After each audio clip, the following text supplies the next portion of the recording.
Hola, buenas noches o buenos días cuando estén viendo este video. Vamos a repasar algunos de los conceptos que tuvimos en la última clase del espacio tutoriado. La idea de este video será justamente eso, revisar algunos de los conceptos dados en la última clase presencial y luego avanzar sobre algunos conceptos que no vimos más en detalle, que no vimos, perdón, en la clase. Uno de los elementos que trabajamos durante la clase fue el tema del diseño experimental. El diseño experimental incluye la manera en la cual la pregunta de investigación se traduce a distintos grupos, a distintos factores en los cuales las unidades de observación son asignadas para tratar de responder la pregunta de investigación bajo análisis. Habíamos dicho que un diseño podía ser sencillamente medir antes y después un cierto grupo que en el medio, entre el antes y el después, es expuesto a un tratamiento. El problema de ese fenómeno, de ese diseño, es que no contemplaba factores como historia, como maduración, el hecho de que, por ejemplo, las personas o las unidades de observación en las instituciones, lo que uno esté midiendo va cambiando con el paso del tiempo, ¿no? En el caso de humanos puede ser sencillamente el desarrollo, ¿no? Los niños van creciendo, etcétera, etcétera. Para tratar de controlar por esos factores, el mejor diseño o un diseño mucho más completo es este que estamos viendo en este caso, en el cual a el grupo experimental que sufre el tratamiento se le agrega un grupo control que no tiene tratamiento. De esa manera, los grupos son exactamente iguales, con la diferencia que uno al medio tiene esa X que están viendo ahí, que es el grupo que posee el tratamiento. Y de esa manera uno puede controlar un conjunto de elementos muy relevantes ligados, como dice ahí, historia y maduración, y otros elementos más técnicos como el efecto de pretest, la regresión estadística, entre otros.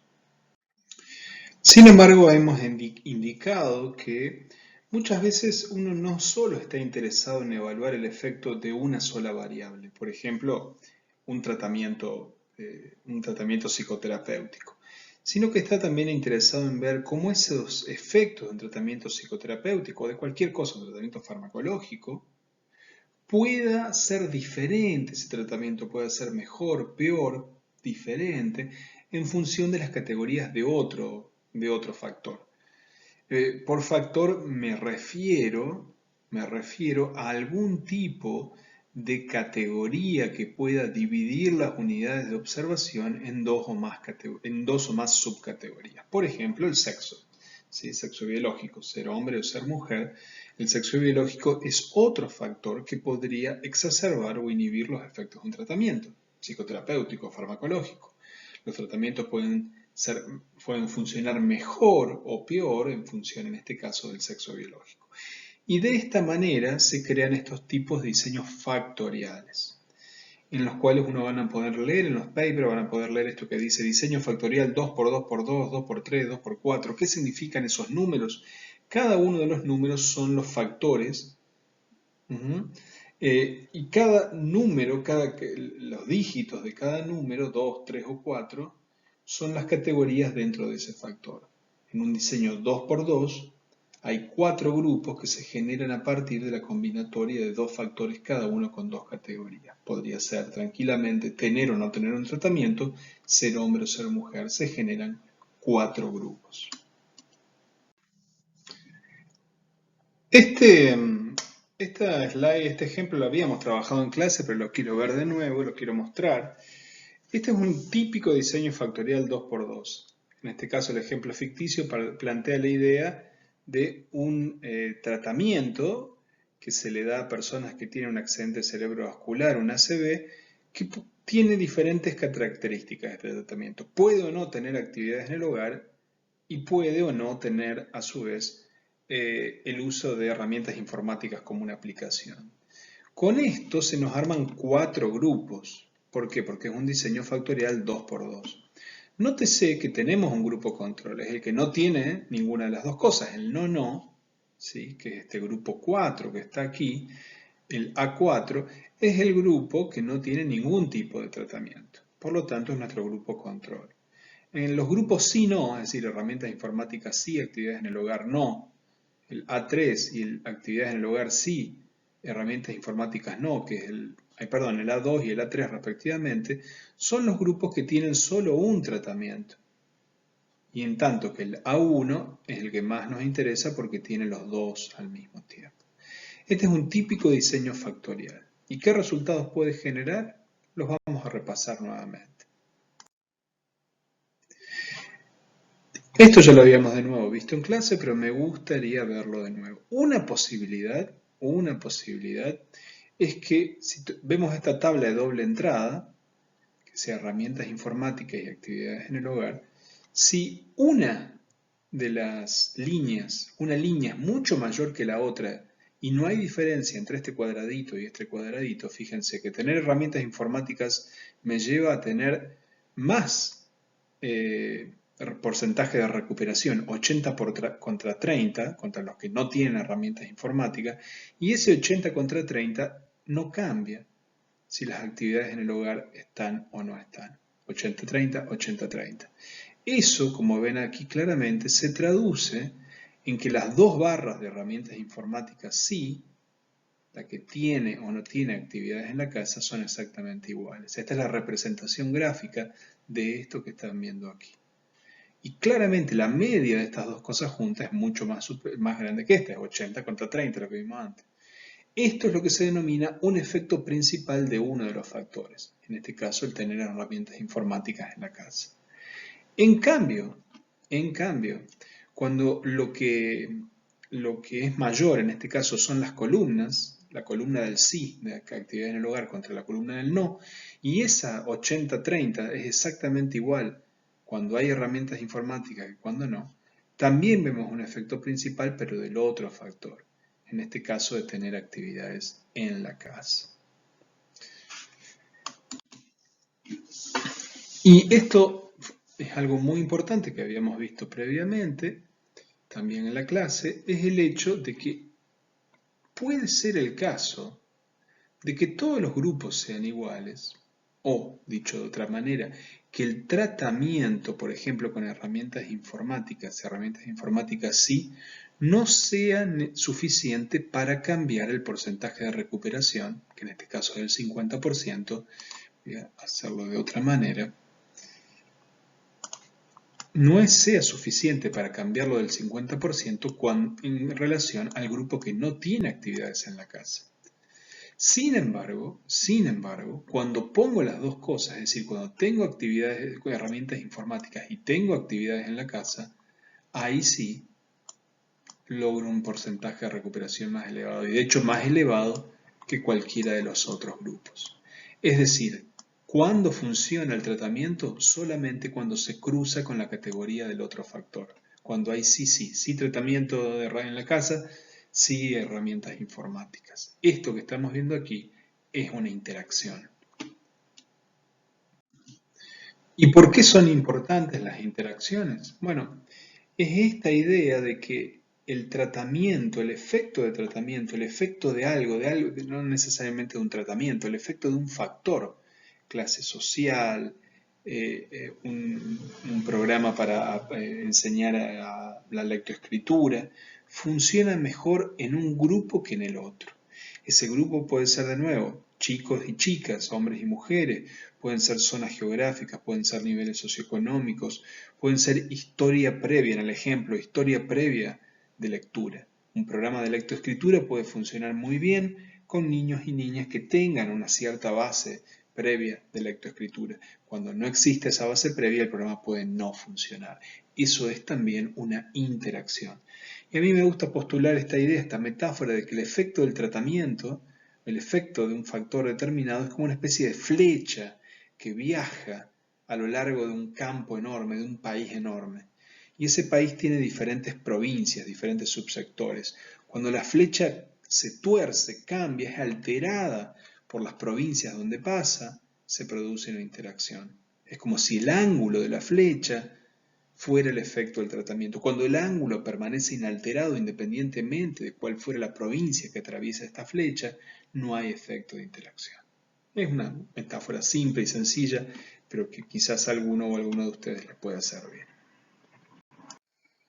Luego de repasar estos conceptos, los y las invito a hacer nuevamente o a pensar nuevamente este ejercicio por el cual, de nuevo, es un ejercicio traído desde las ciencias biológicas, pero es el ejercicio clásico de interacciones que dio lugar a la perspectiva del análisis de la varianza, por el cual se intenta ver, por ejemplo, cómo dos tipos diferentes de semillas, en este caso de productores de semillas, digamos, la producción de esas semillas se ve afectado por las características del suelo, ¿sí? Podría haber una semilla que rinde mejor en un suelo húmedo que en un suelo seco o viceversa, si bien en general uno esperaría que los suelos húmedos sean los mejores productores.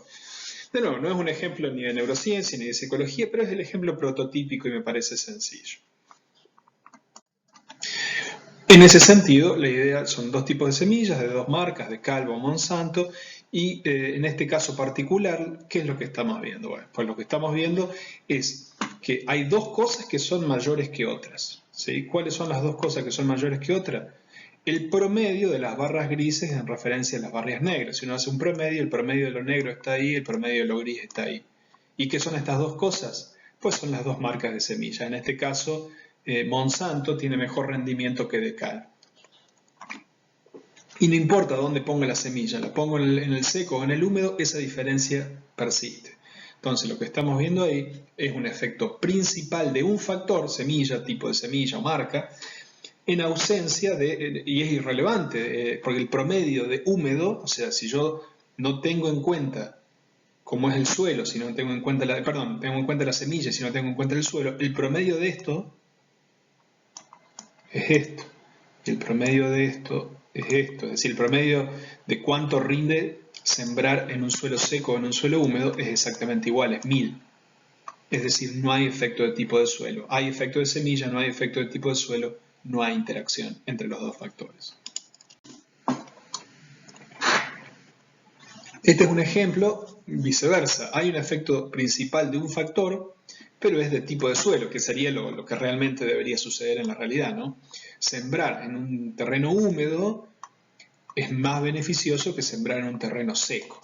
Y en este caso eso no se ve afectado por qué tipo de semilla elijo, porque las dos funcionan exactamente igual en ambos sectores. Es decir, efecto principal de de suelo, no efecto principal de semilla y no hay interacción entre los dos factores.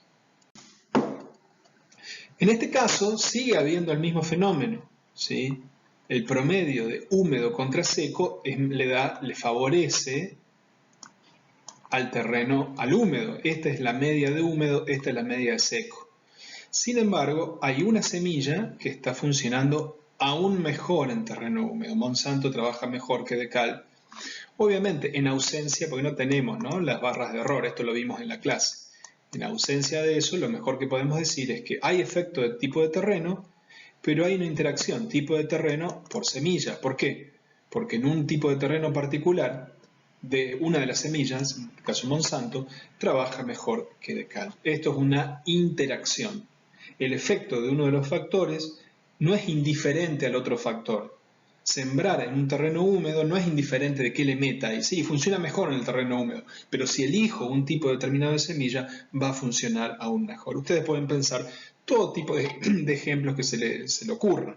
Un tipo de forma de enseñar la lectoescritura a los niños y niñas puede funcionar muy bien, ¿sí? Pero puede funcionar aún mejor en niños que tienen y niñas que tienen cierta característica, qué sé yo, han llegado recientemente al país donde están residiendo, son migrantes. Bueno, en ese caso particular, el tipo de programa de enseñanza de la lectoescritura funciona bien, pero funciona aún mejor. No es que no funcione mal en los niños que ya hace muchos años y niñas que están viviendo en ese país, pero funciona aún mejor en este tipo por ahí, por el tipo de libro. Bueno, después hay que ver el mecanismo, ¿no?, que le subyace a esto. Esto es simplemente el efecto, el análisis de los datos asociados. Este es otro ejemplo de lo que sería una interacción más pura. Nada, o sea, todo funciona igual, excepto un tipo de semilla en un tipo de campo particular. Ese es el único grupo en el cual se ve un incremento significativo. Es otro tipo de interacción. Sigue siendo una interacción, pero es una interacción más, entre comillas, pura. Si no les quedó claro, aquí tenemos un resumen de todo lo que acabo de indicar, con los dos primeros indicando efectos principales y los que sigue indicando interacciones, con la diferencia entre un tipo de interacción y otro. Y este es un caso particular, de nuevo, en el cual le sumamos las, las barras de error y eso nos agrega información, porque en este caso, sin las barras de error, uno diría que hay una interacción en el sentido de que decalb funciona peor cuando la pongo en terreno húmedo, es una interacción para el lado que funciona para abajo, digamos mal. Sin embargo, las barras de error en este caso nos dicen que están todos más o menos iguales. Esto es algo que discutimos en la clase. Parte de las cosas que tienen que hacer esta semana tiene que ver con la creación, con el análisis descriptivo de datos. Cómo hacerse dueño de los datos que uno tiene, cómo darse cuenta de cuál es lo más común, de cuán variables son un conjunto de datos, empezar a tener algún tipo de hipótesis cuando tengo mis propios datos acerca de si hay efectos de, bueno, de tratamiento, de diferencias de grupos, de lo que yo esté estudiando. Y una de las herramientas que vimos para analizar este tipo de fenómenos fue lo que se denomina una tabla de frecuencias. Una tabla de frecuencias dijimos que nos permite dividir la variable, el recorrido de la variable en determinadas partes, como si fueran cajones, ¿no? Si, por ejemplo, suponete que uno quisiera medir altura de una población, en general los humanos tendemos a medir entre, qué sé yo, bueno, ponerle desde cero, en el caso de que un niño muy digamos, de bebés o todavía antes del nacimiento, hasta 2 metros, ponerle, 2 metros, sí, 2 metros. Entonces uno podría dividir todo ese recorrido de la variable en intervalos de, ponele, 40 centímetros. ¿Sí? Y de esa manera tendríamos 5 intervalos de 40 centímetros, desde 0 hasta 39,99, de 40 hasta 79,99, de 80 hasta 1,20, me está faltando, son 5, bueno, y así sucesivamente. Y tendríamos el recorrido de la variable dividido en cajones. Yo le digo cajones, una especie como de intervalos, de partes, de sectores de la variable. Y podríamos luego dividir un conjunto, nuestras observaciones, ir viendo dónde caen en cada uno de esos cajones o intervalos.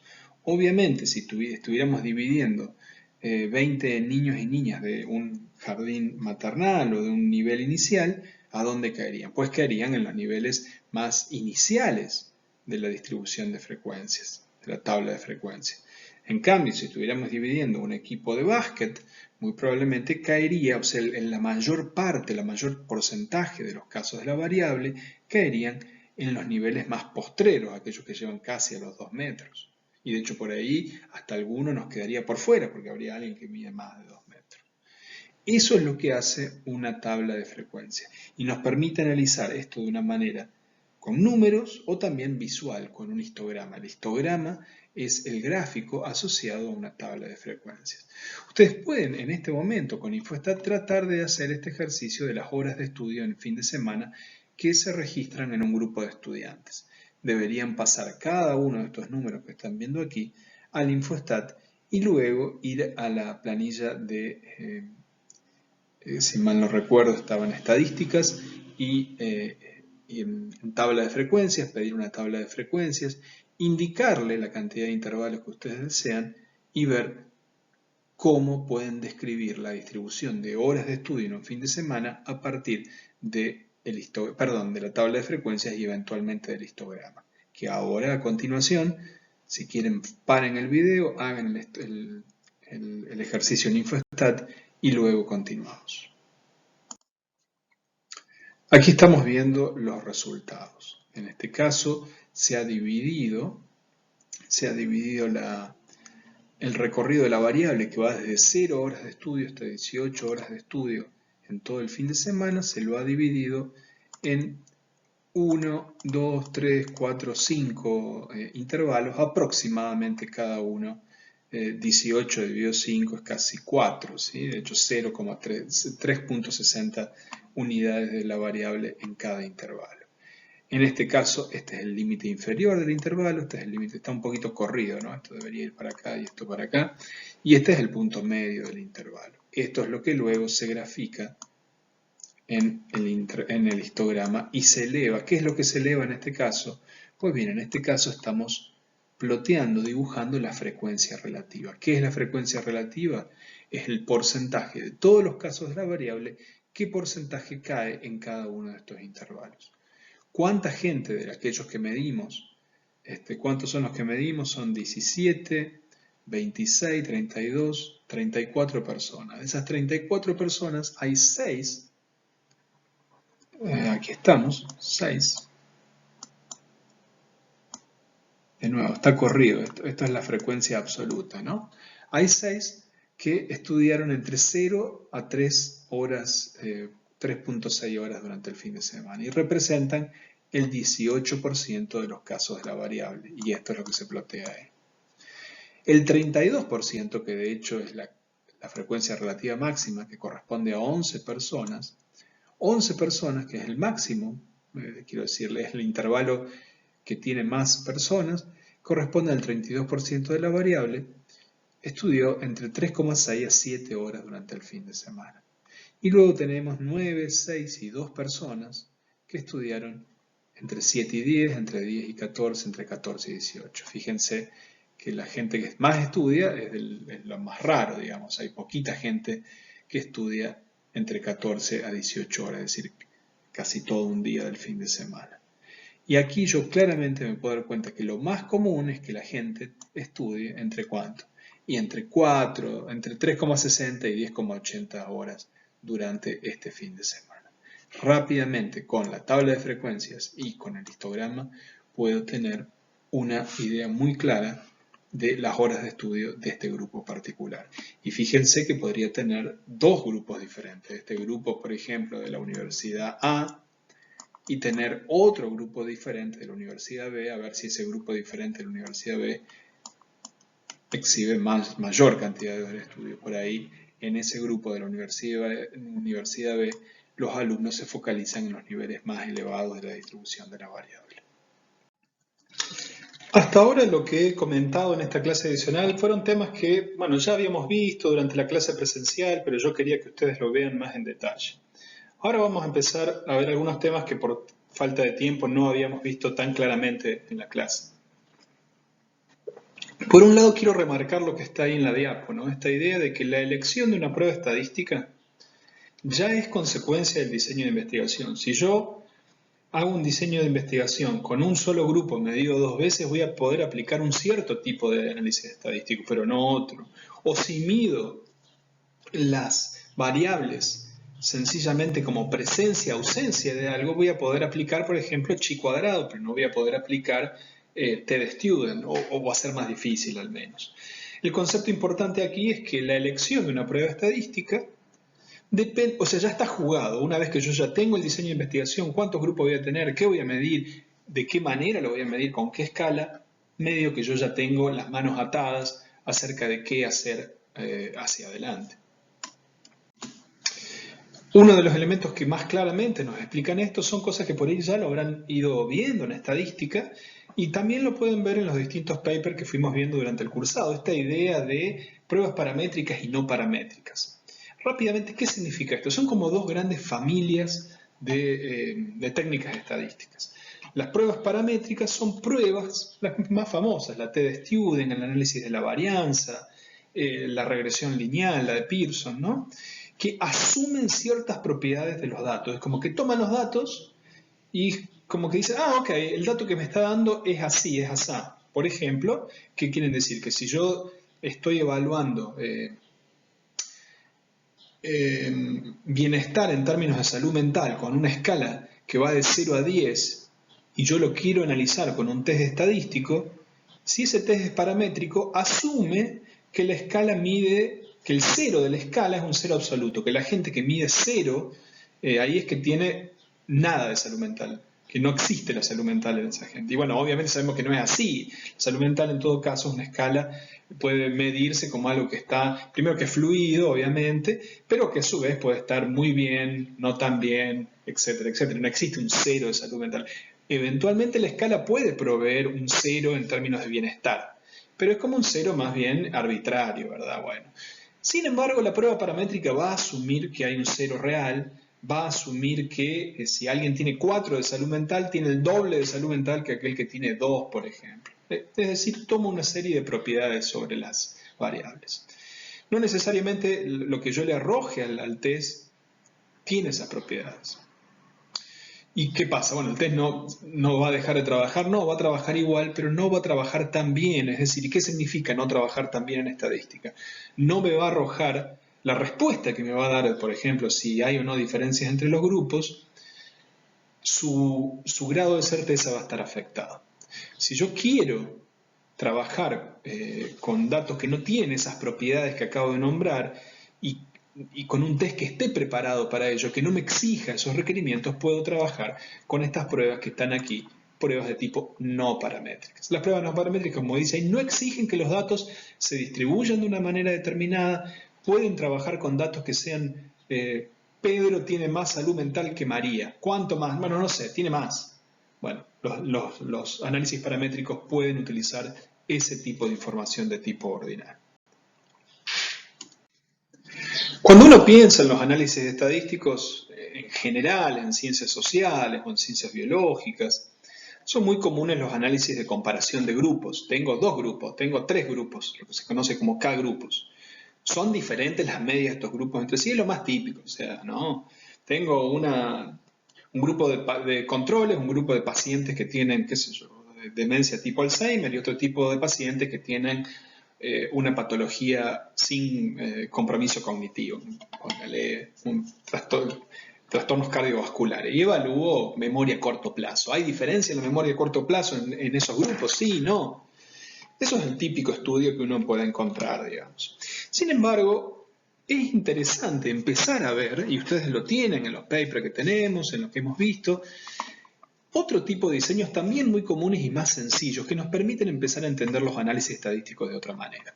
Uno de esos análisis estadísticos muy sencillos es el denominado chi cuadrado o ji cuadrado, que nos permite evaluar asociación entre atributos. Si les interesa pueden buscar este paper en la literatura, si no me lo piden, yo les puedo subir una carpeta donde están algunos papers, por ejemplo este archivo que dice serial.pdf tiene este artículo que está aquí. ¿Y este artículo qué es lo que quiere ver? Quiere ver, como lo dice aquí, quiere evaluar la hipótesis de que en las cajas de cereales, si hay o no diferencias de género, dice en este caso solamente evalúa el sexo biológico, hombre o mujer, es decir, si hay más hombres que mujeres en las tapas de cereales, de las cajas de cereales.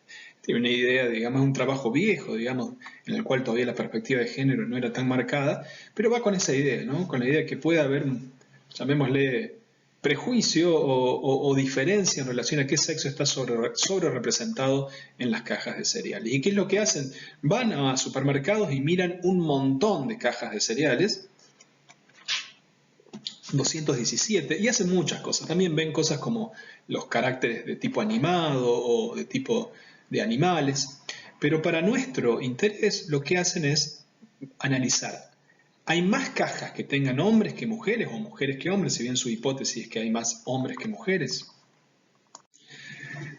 Pues bien, ¿y cómo hacen para responder esto? Vamos a una parte del estudio. El estudio tiene, creo, 2 o 3 partes. En esta en particular, miran un montón de nuevo de cajas de cereales e identifican que ahí, en las cajas de cereales, aparecen un total de 1.386 personas humanas. ¿Sí? Ese es el total de personas humanas que están representadas en las cajas de cereales que pudieron mirar. ¿Bien? 1.386. De los cuales 996, es decir, el 72% eran hombres y el 28% eran mujeres. Pareciera que efectivamente se cumple su hipótesis de que hay una disparidad de representación de sexo en las cajas de cereales. De nuevo, no nos vamos a meter la parte teórica detrás de esto. Si quieren, vayan, lean el trabajo de por qué esto es relevante, etc. Bueno, pero más allá de eso, en términos estadísticos, uno podría pensar que se cumple la hipótesis. El 72 contra el 28 a favor de los hombres, parecería que la hipótesis de disparidad se cumple. Pero ¿cómo lo resuelvo eso de una manera con un grado de confianza asociado? Con un test estadístico que me brinde un 95% de confianza de que efectivamente los hombres están más que las mujeres. Pues bien, utilizan un test que Aquí lo podemos ver en relación a cómo trabaja. ¿Qué pasaría si la hipótesis nula que plantea que no hay diferencias entre la representación de hombres y mujeres fuera cierto? Si eso fuera cierto, tendría que haber 50% de los caracteres humanos que se ven ahí hombres y 50 mujeres, es decir, 1386 dividido 2. Eso sería la frecuencia esperada, si la hipótesis nula, la H0, fuera la correcta. Es decir, yo tendría que ver 693 males o hombres en inglés y 693 mujeres. Esa sería como la estructura matemática o estadística de la hipótesis nula. Vos tendrías que ver 693 hombres y 693. ¿Pero cuántas viste en realidad? ¿Cuántas fueron tus frecuencias observadas? Bueno, no, en realidad vi 996 hombres, que son representativos del 72%. O sea que la distancia que media entre 996 y 693, que es 303, y para las mujeres lo mismo, ¿no? Porque tendría que haber visto 693 mujeres y vi 390. Por lo tanto, me da menos 303, el espacio, la diferencia que hay entre la hipótesis nula y la hipótesis alternativa y la realidad. El espacio que hay entre la hipótesis nula de no hay diferencias entre los grupos, o sea, hombres y mujeres se reparten 50-50 y la realidad es 303, positivo y negativo. Ergo, estos dos números, que es la diferencia entre observado y esperado, es, llamémosle, un espacio de variabilidad que cuanto más grande, más me está diciendo que la hipótesis nula no es correcta. Cuanto más chiquitito, si esto fuera 0, es que la hipótesis nula es totalmente correcta, porque sí, no se puede decir totalmente correcta, pero se entiende la idea, ¿no? Si la hipótesis nula fuera totalmente correcta, esto sería 0 y esto sería 0.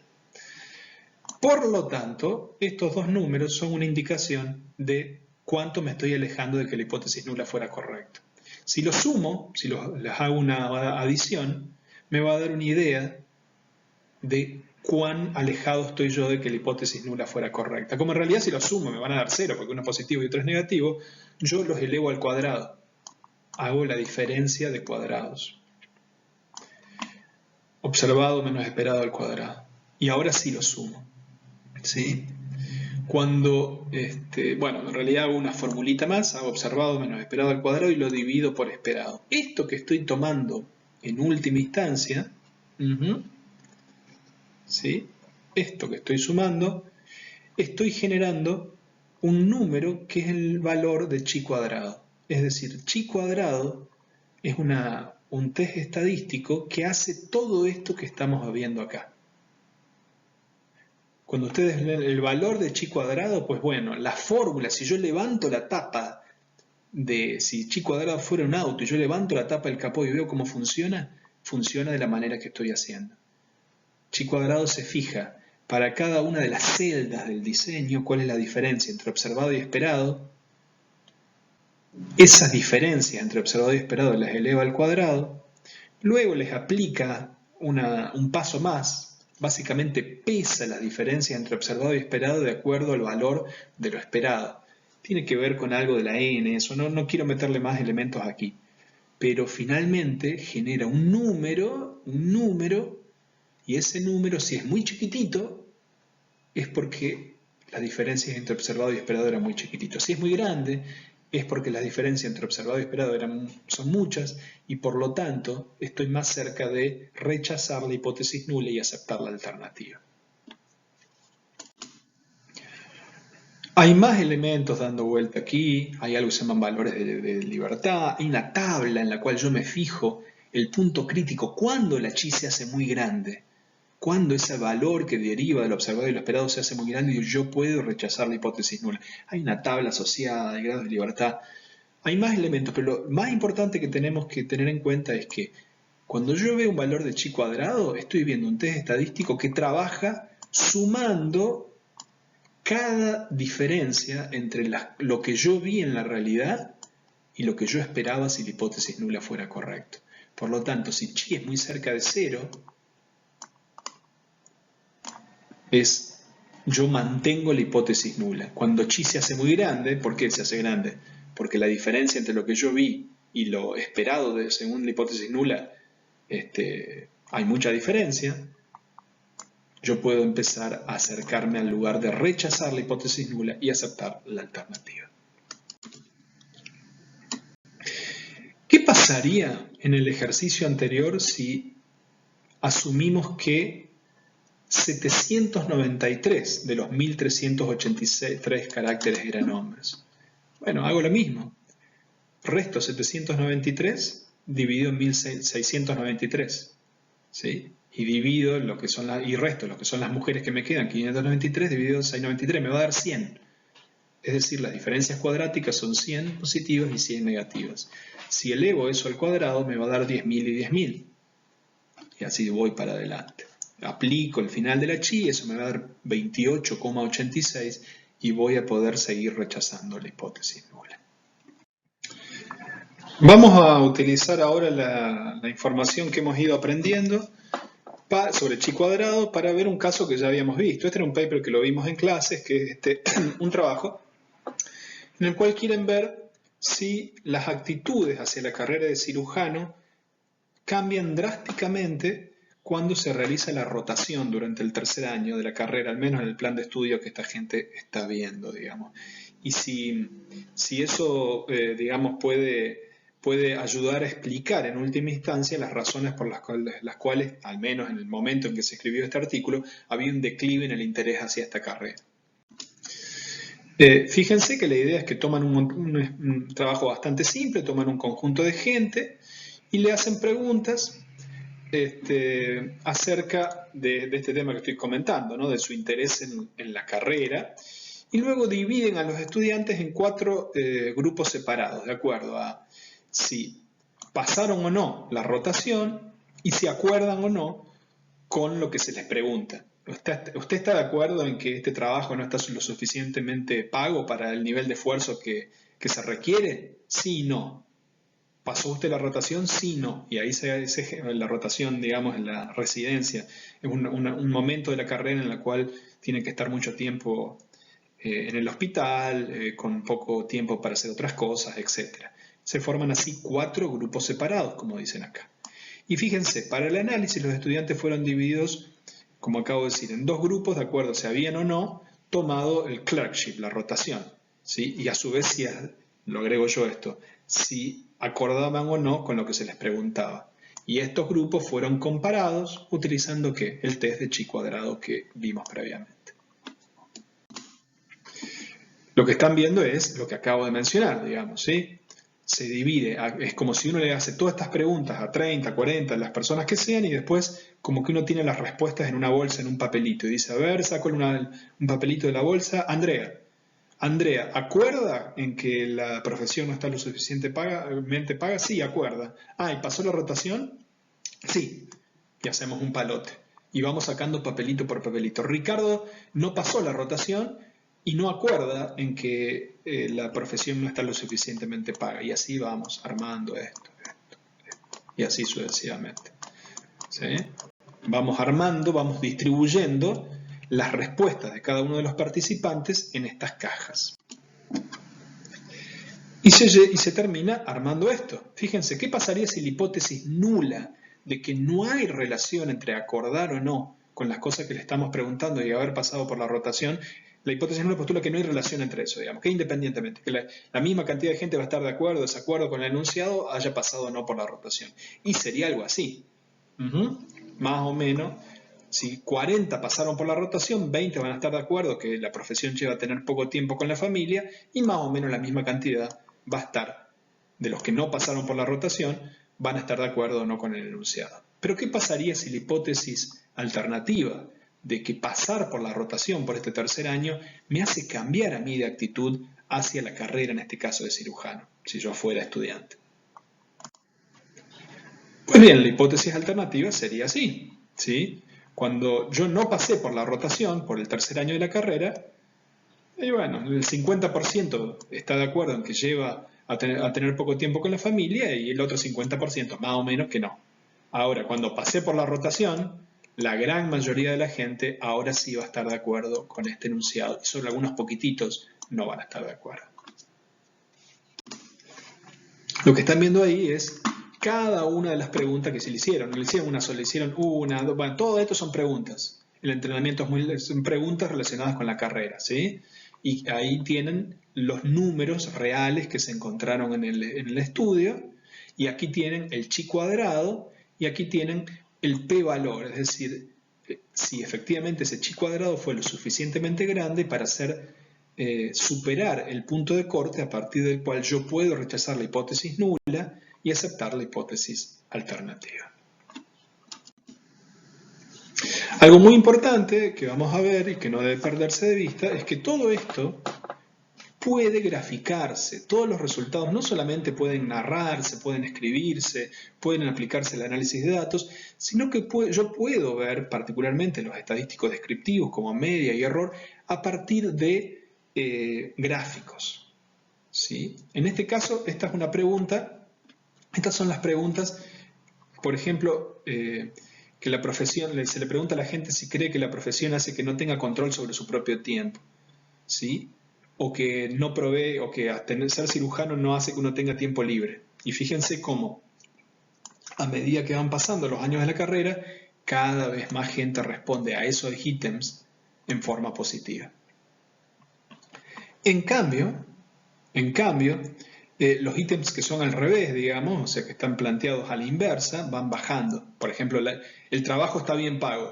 Bueno, al principio la mayoría de la gente dice que sí, y después van bajando para el otro lado. Es decir, vemos la misma información que veíamos antes, pero con una mirada de tipo gráfica. Ya, si tenemos tiempo en esta clase, voy a avanzar un poco sobre este tema de representaciones gráficos, al menos hacer una breve introducción. ¿Cómo hacer un chi? Bueno, esto ya lo tendríamos que saber, aunque sea mínimamente. Divido, estos son los resultados reales, ¿sí? Y lo que tengo que utilizar es utilizar la frecuencia. Primero tengo que calcular las frecuencias esperadas, porque yo ya tengo las observadas. Recuerden que ¿cómo surge el chi? Restando para cada celda lo observado menos lo esperado. Pero lo esperado, ¿cuánto es? No lo sé. ¿Cómo hago yo para saberlo? Calculo algo que son los marginales. Los marginales es la suma de las líneas y la suma de las columnas.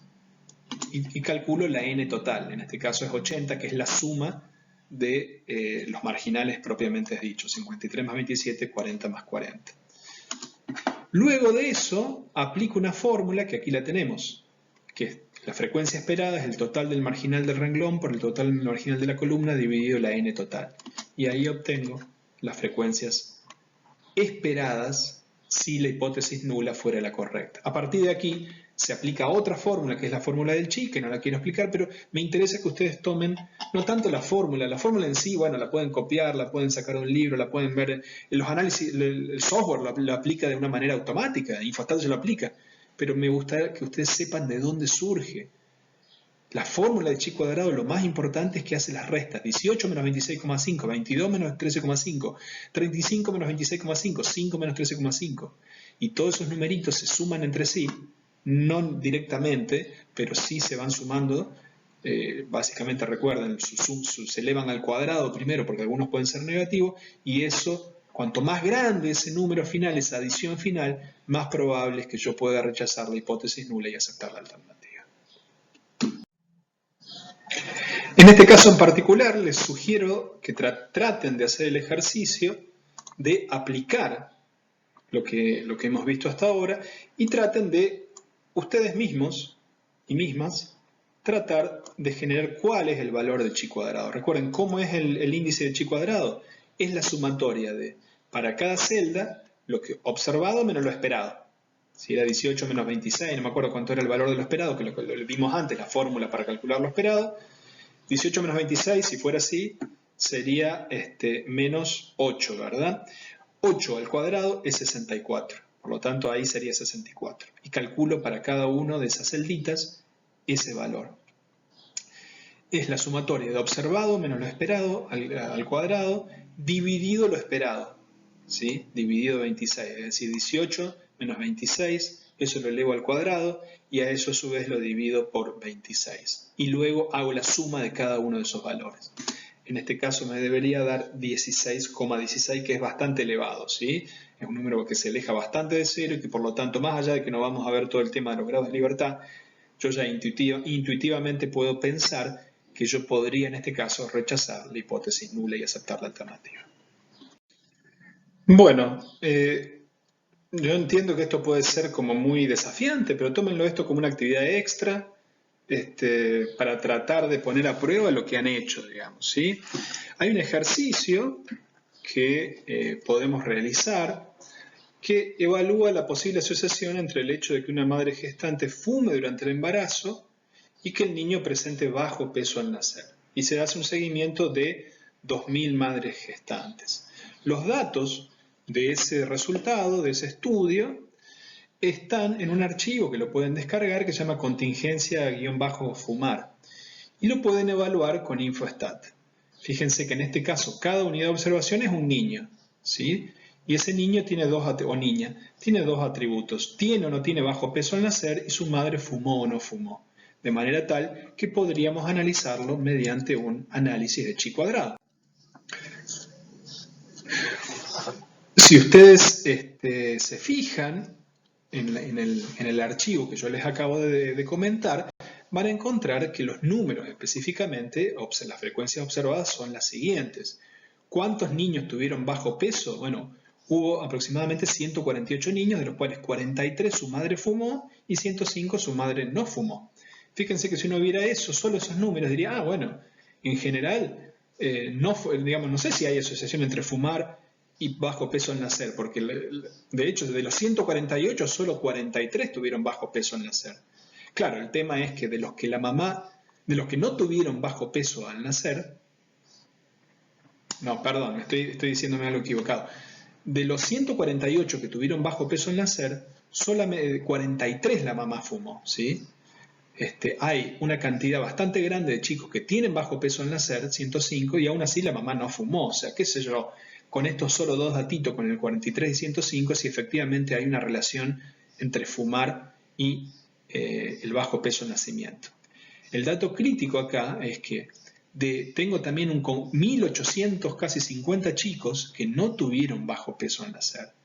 Y de esos 1.850 chicos, hubo 200 que su mamá fumó al nacer y aún así no tuvieron bajo peso, y hubo 1.600 que su mamá no fumó durante el embarazo y no tuvieron bajo peso al nacer.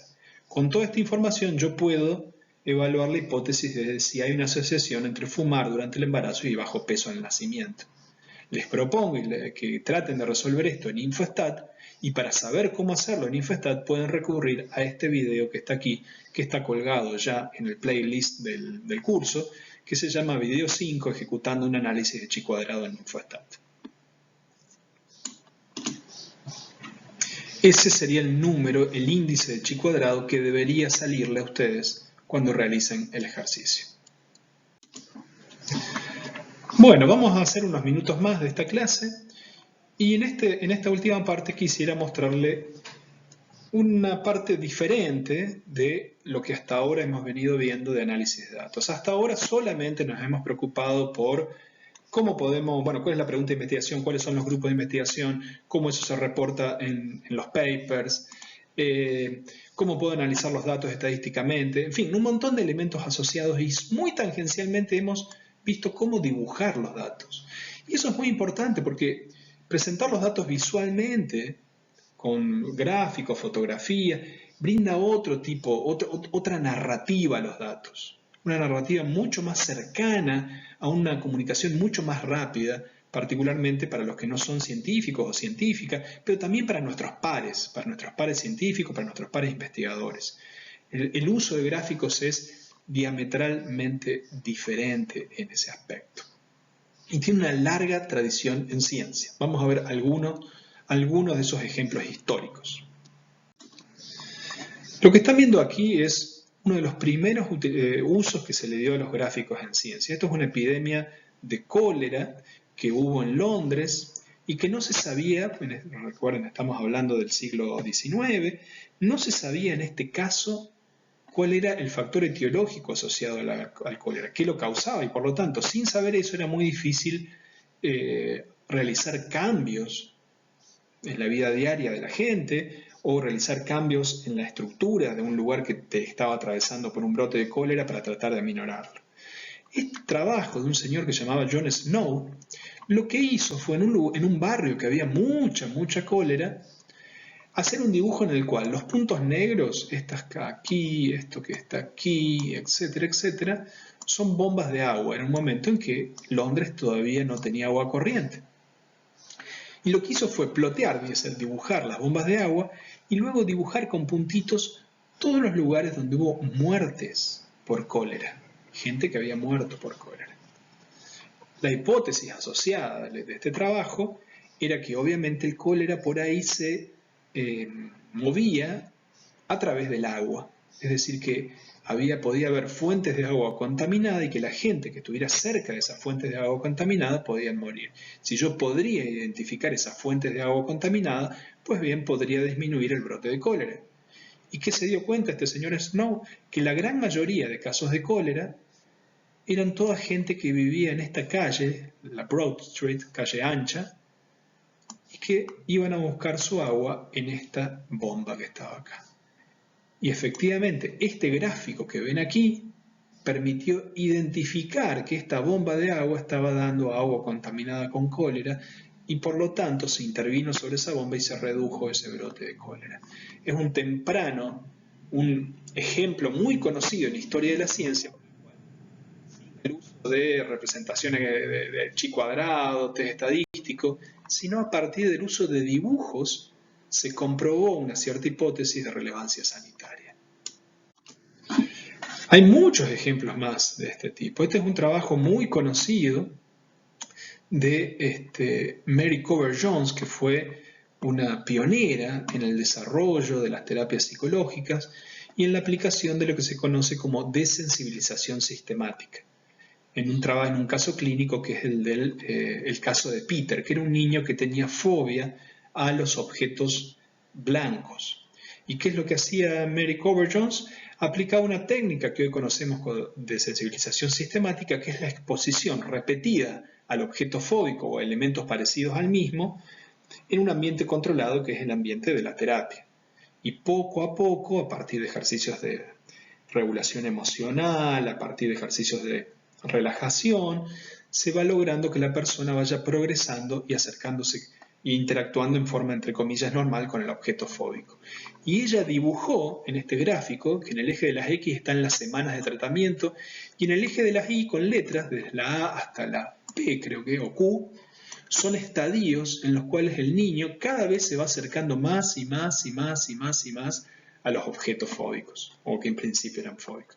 Y ella va uniendo, se va subiendo líneas en la medida de esos, en la cual se da esta progresión en el tratamiento. Y fíjense qué notable cómo uno puede ver esta curva en la cual se puede ver la progresión hacia, digamos, cada vez mayor interacción con el objeto fóbico. Entiendo que, por ejemplo, A o B es ver objetos blancos como un conejo que está en una jaula en el otro lado de la habitación donde se está haciendo la terapia, y Q es permitir que el conejo o un perro le lama la punta de los dedos. Y vemos aquí la progresión que tiene subidas y caídas. ¿Ven? Aquí en este momento hubo como una recaída. Acá mejora, y acá hay otra recaída. Y las letras marcan eventos ambientales relevantes para el tratamiento. Entiendo que en G, por ejemplo, hubo un evento en el que el chico llegaba al hospital donde se daba el tratamiento y hay como un perro callejero que se acerca a él y le pone las patas en el pecho, y ese evento hace como que recrudecen nuevamente los síntomas. Fíjense que estoy haciendo como una narrativa del caso clínico y del éxito del tratamiento, pero basándome en este gráfico que está acá. Nuevamente vemos la potencia de los gráficos para explicar particularmente la curva de éxito del tratamiento de una manera visual, mucho más amigable que, por ejemplo, estas fórmulas de chi cuadrado que mostré antes. Digamos. Obviamente, la narrativa que estoy armando no tiene un grado de confianza asociado. El chi cuadrado, bueno, no lo vimos acá, pero tiene este 95% de confianza de responder si efectivamente yo puedo rechazar la hipótesis nula y aceptar la alternativa. Ese grado de confianza que tiene que ver con los grados de libertad, la distribución del estadístico chi, no existe en una representación gráfica. Aún así, es muy potente el mensaje que podemos emplear en él. Esto que estamos viendo, en cambio, es la famosa curva del olvido que generó el científico alemán Ebbinghaus. Ebbinghaus, que lo habrán visto en la introducción en la psicología y en otros lados, generó esta idea de la curva del olvido, ¿no? Que al inicio, si a mí se me hacen recordar, por ejemplo, una lista de 10 palabras, qué sé yo, que la lista de palabras sean calles de la ciudad de Córdoba, Espora, Avenida Fuerza Aérea, Avenida Colón, qué sé yo empiezo a pensar en eso y después lo tengo que repetir de nuevo. Al principio mi recuerdo, de memoria lo tengo que repetir, va a ser del 100%. ¿Y qué es lo que muestra él? Que si me evalúan ponerle a los 20 minutos hay una caída brusca de la cantidad de calles que yo me acuerdo.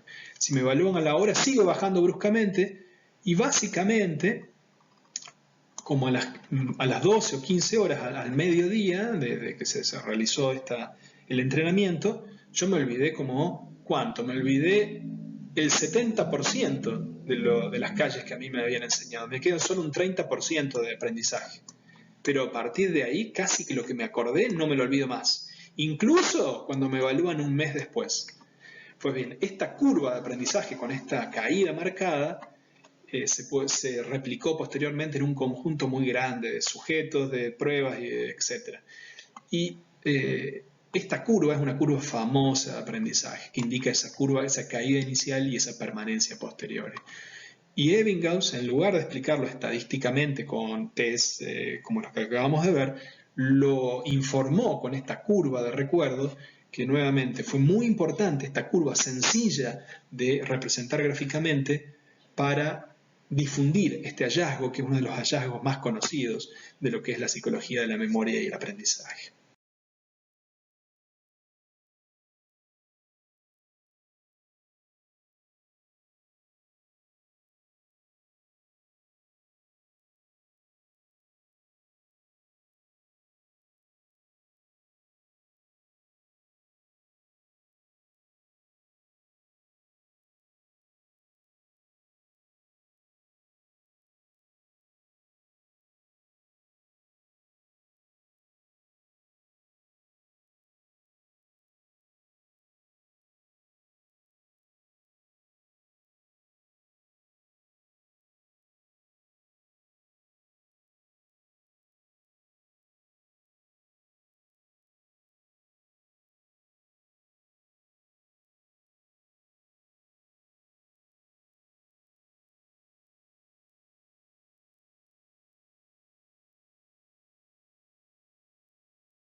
Ahora veamos este ejemplo muy interesante. Fíjense en este caso, nuevamente ir a psicoterapia me hace la diferencia. O sea, yo voy a psicoterapia y, bueno, al menos tengo el 60% de recuperación y hasta el 100%, comparado contra menos del 20% cuando no voy. Ahora, pues, si yo soy paciente, me interesaría tener el 100% de recuperación, no sé, el 100% de probabilidad, no el 60%. ¿Cómo hago para tener el 100%? No solo voy a psicoterapia, también voy a Alcohólicos Anónimos. O sea, ir a psicoterapia me sirve. De nuevo, son ejemplos ficticios de esto, ¿no? No los tomen, no son datos reales. Son ejemplos que estamos hablando. Pero si voy a psicoterapia y aparte voy a estos grupos de contención social y llego al 100% de recuperación. ¿Qué significa eso? Hay un efecto principal de psicoterapia, pero a su vez psicoterapia funciona aún mejor si voy a Alcohólicos Anónimos. Eso es que también hay una interacción entre psicoterapia y Alcohólicos Anónimos. Y recuerdan que antes habíamos hablado de algo que yo le digo, interacción pura. ¿Cómo era el fenómeno de interacción pura?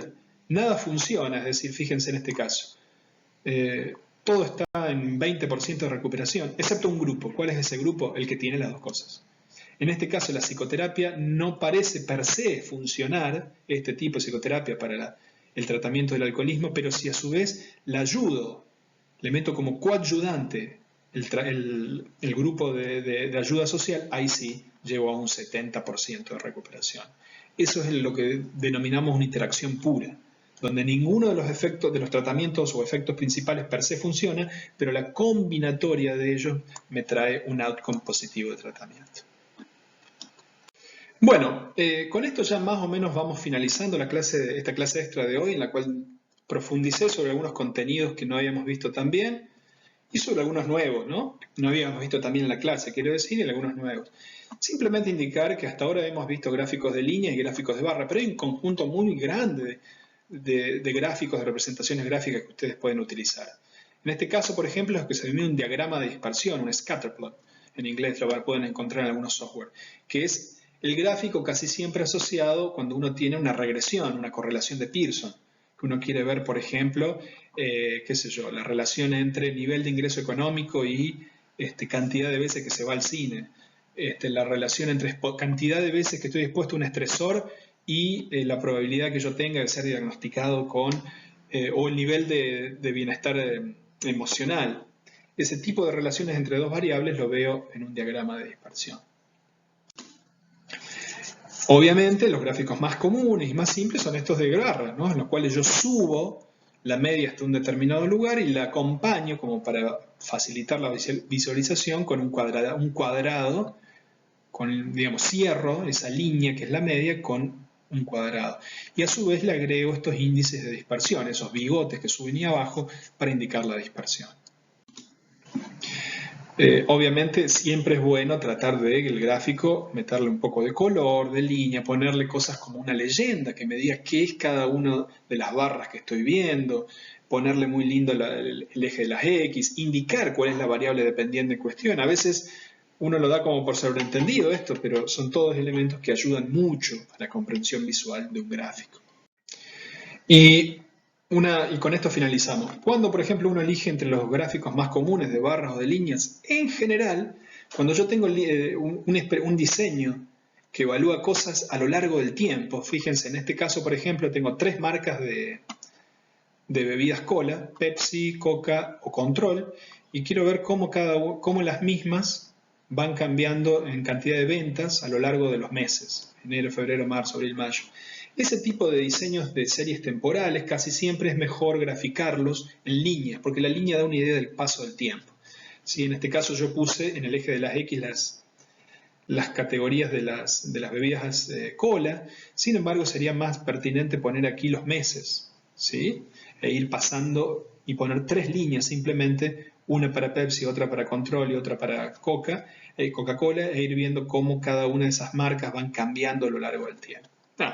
Un ejemplo final para indicar esto, digamos, cuando se usa barra, cuando son, qué sé yo, quiero ver la cantidad total de unidades, en este caso de vendidas a lo largo del año, o 3 grupos diferentes en su nivel de recuperación de una patología determinada, como veíamos antes, o 4 o 5 grupos, como veíamos antes en el ejemplo de psicoterapia y alcohólicos anónimos.